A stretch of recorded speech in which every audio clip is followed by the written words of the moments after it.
Hello નમસ્કાર વિદ્યાર્થી મિત્રો, ગુજરાત એજ્યુકેશન યુટ્યુબ ચેનલ પર આપ સર્વનું હાર્દિક સ્વાગત છે। મિત્રો, આજે આપણે વાત કરવાના છે ધોરણ 9 વિષય સામાજિક વિજ્ઞાન અને તેમાં પાઠ નંબર 3 નૂતન વિશ્વ તરફ પ્રયાણ।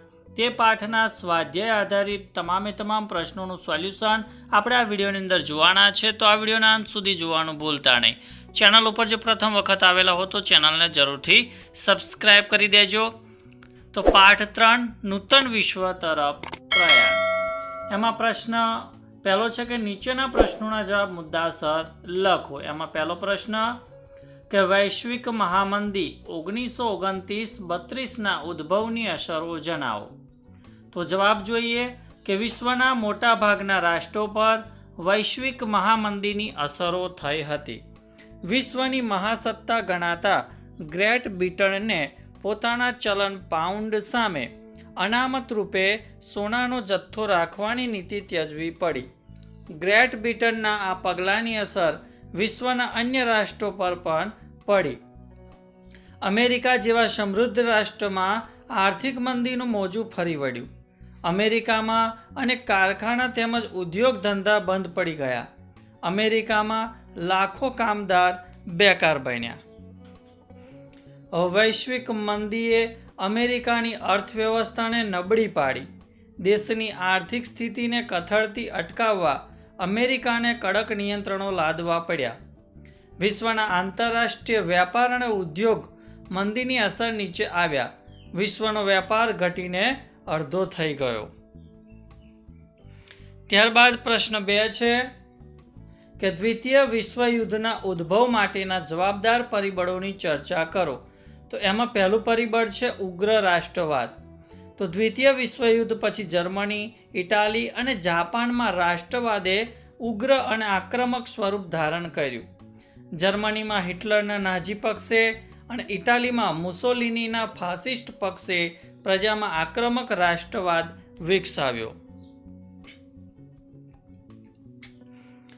જાપાને પણ સામ્રાજ્યવાદી નીતિ અપનાવી લોકોમાં ઉગ્ર રાષ્ટ્રવાદ વિકસાવી તેમને યુદ્ધ માટે તૈયાર કર્યા। પરિણામે વિશ્વ શાંતિ જોખમાઈ। બીજું છે જૂથબંધીઓ। તો પ્રથમ વિશ્વયુદ્ધ પછી ફ્રાન્સને જર્મનીનો ભય હોવાથી તેને બેલ્જિયમ, પોલેન્ડ, રૂમાનિયા અને જેકોસ્લોવિયા સાથે મૈત્રી કરારો કર્યા। ઇટાલીએ જેકોસ્લોવેકિયા, યુગોસ્લાવિયા, રૂમાનિયા, હંગેરી, તુર્કી, ગ્રીસ અને ઓસ્ટ્રિયા સાથે કરાર કર્યા। ઇટાલીએ જર્મની અને જાપાનના સહયોગથી રોમ, બર્લિન, ટોક્યો ધરીની રચના કરી। રશિયાએ જર્મની, તુર્કી, લિથુઆનિયા અને ઈરાન સાથે કરાર કર્યા। ઇંગ્લેન્ડ અને ફ્રાન્સે લોકશાહી મૂલ્યો ધરાવતા દેશોનું જૂથ રચ્યું। ત્રીજો મુદ્દો છે લશ્કરવાદ। તો પ્રથમ વિશ્વયુદ્ધ પછી યુરોપના બધા દેશો એકબીજાથી ચડિયાતા શસ્ત્રોનું ઉત્પાદન કરવા લાગ્યા। રશિયા અને જર્મનીએ લશ્કરમાં ફરજિયાત ભરતી શરૂ કરી। યુરોપના દરેક દેશે ભૂમિદળ, નૌકાદળ અને હવાઈ દળની સંખ્યામાં વધારો કર્યો। જાપાન અને અમેરિકાએ પણ શસ્ત્ર સામગ્રી વધારવાની હોડમાં ઝંપલાવ્યું। અમેરિકાએ નૌકાદળને સશક્ત બનાવ્યું। આમ શસ્ત્રીકરણની દોડે વિશ્વને યુદ્ધકીય વાતાવરણમાં પલટી નાખ્યું અને દ્વિતીય વિશ્વયુદ્ધના નગારા વાગવા લાગ્યા। ચોથો મુદ્દો છે કે રાષ્ટ્રસંઘની નિષ્ફળતા। તો ઇટાલી, જાપાન અને જર્મની જેવા રાષ્ટ્રો તેમની સામ્રાજ્ય લાલસા સંતોષવા નાના અને નબળા રાષ્ટ્રો પર આક્રમણો કરવા લાગ્યા। રાષ્ટ્રસંઘને લશ્કરી પીઠબળ ન હોવાથી એ આક્રમણો રોકવામાં તેની નિષ્ફળતા મળી। પાંચમો મુદ્દો છે વર્સેલ્સની સંધિ। તો જર્મનીને યુદ્ધ માટે જવાબદાર ગણી તેની પર 6.5 અબજ પાઉન્ડનો જંગી યુદ્ધ દંડ નાખવામાં આવ્યો। આ સંધિ મુજબ તેનો રૂહર પ્રાંત ફ્રાન્સે પડાવી લીધો। જર્મનીની રહાઇન નદી આંતરરાષ્ટ્રીય જળમાર્ગ માટે ખુલ્લી મૂકવામાં આવી।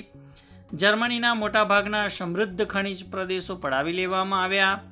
વર્સેલ્સની સંધિ જર્મની માટે અન્યાયી અને અપમાનજનક હતી। તેથી જર્મનીના સરમુખત્યાર હિટલરે આ સંધિને કાગળનું ચિત્રું કહીને ફગાવી દેવાની પ્રજાને હાકલ કરી। તેથી જર્મનીની પ્રજાને યુદ્ધનું પ્રોત્સાહન મળ્યું।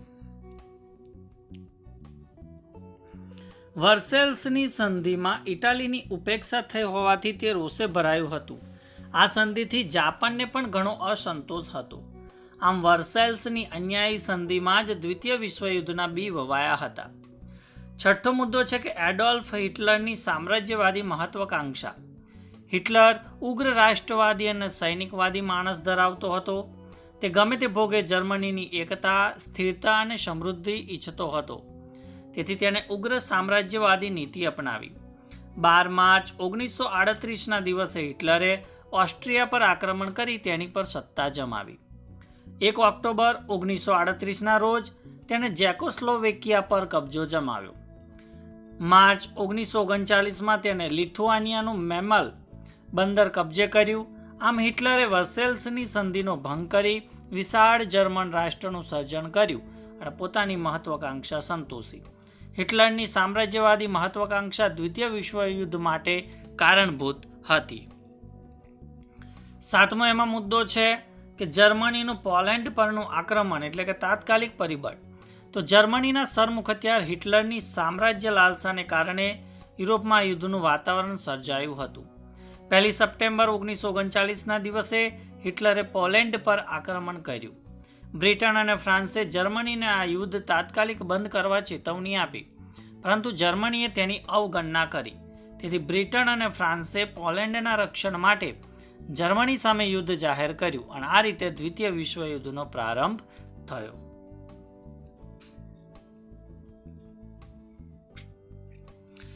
ત્યારબાદનો પ્રશ્ન છે કે દ્વિતીય વિશ્વયુદ્ધના પરિણામો લખો. તો એમાં પહેલું પરિણામ છે આર્થિક પરિણામ. તો દ્વિતીય વિશ્વયુદ્ધમાં ભાગ લેનાર દરેક રાષ્ટ્રને ભારે ખર્ચ થયો. અમેરિકાને $350 અબજ અને બીજા રાષ્ટ્રોને લગભગ $1 અબજ કરતાં વધુ ખર્ચ થયો.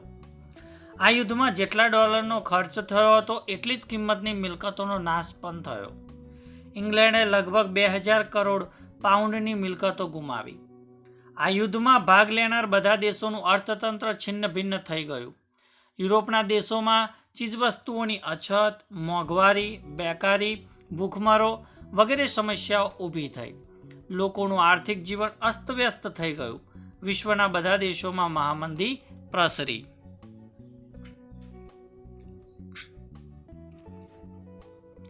બીજો મુદ્દો છે કે ચીનમાં સામ્રાજ્યવાદી સરકારની સ્થાપના. તો ઈસવીસન 1917માં રશિયામાં થયેલી બોલ્શેવિક ક્રાંતિથી ચીન સહિત વિશ્વના અનેક રાષ્ટ્રો પ્રભાવિત થયા હતા.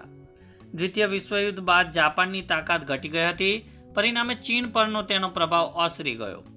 આ પરિસ્થિતિનો લાભ લઈ ચીનમાં માઓ ત્સે-તુંગના નેતૃત્વ નીચે ક્રાંતિ થઈ. ક્રાંતિને અંતે ઈસવીસન 1949માં ચીનમાં સામ્રાજ્યવાદી સરકારની સ્થાપના થઈ. ત્રીજો પરિણામ છે ઠંડુ યુદ્ધ. તો દ્વિતીય વિશ્વયુદ્ધ પછી વિશ્વના રાજકારણમાં અમેરિકા તરફી અને રશિયા તરફી એ બે પરસ્પર વિરોધી વિચારસરણીવાળા સત્તા જૂથો રચાયા. વિશ્વના નાના નાના રાષ્ટ્રો પોતાની અનુકૂળતા મુજબ આ બંને સત્તા જૂથોમાં જોડાયા. આ બંને સત્તા જૂથોએ એકબીજાના મતના ખંડન માટે તેમજ પોતાના મતના સમર્થન માટે વાક અને વિચાર યુદ્ધો કરી શસ્ત્ર વગરની તંગ રાજકીય પરિસ્થિતિનું નિર્માણ કર્યું, જે ઠંડા યુદ્ધ તરીકે ઓળખાય છે. ચોથો પરિણામ છે કે સંયુક્ત રાષ્ટ્રોની સ્થાપના. તો દ્વિતીય વિશ્વયુદ્ધ પછી વિશ્વમાં શાંતિ, સલામતી અને સહઅસ્તિત્વના હેતુથી 24 ઓક્ટોબર 1945ના રોજ સંયુક્ત રાષ્ટ્રોની સ્થાપના કરવામાં આવી. તેનું મુખ્ય કાર્યાલય યુએસએના ન્યુયોર્ક શહેરમાં રાખવામાં આવ્યું. ત્યારબાદ પ્રશ્ન નંબર 2 કે નીચેના પ્રશ્નોના ટૂંકમાં ઉત્તર લખો. એમાં પહેલો પ્રશ્ન કે સંયુક્ત રાષ્ટ્રોની સ્થાપના શા માટે કરવામાં આવી? તો વિશ્વમાં શાંતિ અને સલામતી જાળવવા, આંતરરાષ્ટ્રીય વિવાદાસ્પદ પ્રશ્નોની ચર્ચા, વાટાઘાટો કે લવાદીથી ઉકેલ, યુદ્ધ અટકાવવા, વિશ્વના દેશોનો આર્થિક, સામાજિક અને સાંસ્કૃતિક વિકાસ સાધવા, શસ્ત્રોના ઉત્પાદન પર નિયંત્રણ રાખવા, આંતરરાષ્ટ્રીય બંધુત્વ, સહકાર અને સમજણ વિકસાવવા અને માનવ હકોનું રક્ષણ કરવા વગેરે ઉચ્ચ આદર્શો અને ભાવનાઓ સાકાર કરવા માટે દ્વિતીય વિશ્વયુદ્ધ પછી સંયુક્ત રાષ્ટ્રોની સ્થાપના કરવામાં આવી. પ્રશ્ન 2 છે કે સંયુક્ત રાષ્ટ્રોના અંગ તરીકે આર્થિક સામાજિક સમિતિની સમજ આપો. તો સંયુક્ત રાષ્ટ્રોની આ સમિતિ આર્થિક અને સામાજિક ક્ષેત્રે ખૂબ મહત્વ ધરાવે છે. તેની કુલ સભ્ય સંખ્યા 54 છે. સામાન્ય સભા તેમની ચૂંટણી દર 3 વર્ષ માટે કરે છે. દર વર્ષે 1/3 ભાગના સભ્યો નિવૃત્ત થાય છે અને તેટલા જ નવા સભ્યો ચૂંટાય છે. આર્થિક અને સામાજિક સમિતિ ઇકોસોક તે જગતના દેશોની આર્થિક, સામાજિક, સાંસ્કૃતિક અને આરોગ્ય વિષયક બાબતોનો અભ્યાસ કરી અહેવાલ તૈયાર કરે છે અને તેમના વિકાસ માટે વિવિધ પ્રવૃત્તિઓની ભલામણ કરે છે. તે ધર્મ, જાતિ કે પ્રદેશના ભેદભાવ વિના જગતની પ્રજાનું જીવન ધોરણ ઊંચું લાવવાનો પ્રયત્ન કરે છે. આ સમિતિની દેખરેખ નીચેની તેની પેટા સમિતિઓ એટલે કે સંસ્થાઓ વિશ્વભરમાં કામ કરે છે. પહેલું છે કે WHO એટલે કે વિશ્વ આરોગ્ય સંસ્થા, વર્લ્ડ હેલ્થ ઓર્ગેનાઇઝેશન. તે વિશ્વના બધા લોકોની તંદુરસ્તીનું ધોરણ સુધારવાનું કામ કરે છે. ત્યારબાદ આંતરરાષ્ટ્રીય બેંક અને નાના ભંડોળ, IMF એટલે કે ઇન્ટરનેશનલ મોનેટરી ફંડ, તે વિશ્વમાં નાણાકીય સ્થિરતા સ્થાપવાનું કામ કરે છે. ત્યારબાદ છે FAO એટલે કે આંતરરાષ્ટ્રીય અન્ન અને કૃષિ સંસ્થા, જેને ટૂંકમાં FAO એટલે કે ફૂડ એન્ડ એગ્રીકલ્ચર ઓર્ગેનાઇઝેશન કહેવામાં આવે છે.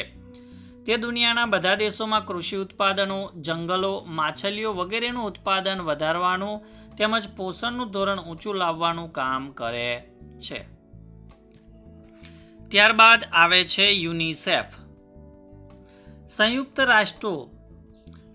રાષ્ટ્રોનું બાળક માટેનું આકસ્મિક મદદ ભંડોળ એટલે કે યુનિસેફ એટલે કે United Nations International Children's Emergency Fund, તે વિશ્વના બાળકોનું સ્વાસ્થ્ય સુધારવા, પૌષ્ટિક આહારની અને બાળ કલ્યાણની પ્રવૃત્તિઓ કરે છે. ત્યારબાદ છે યુનેસ્કો.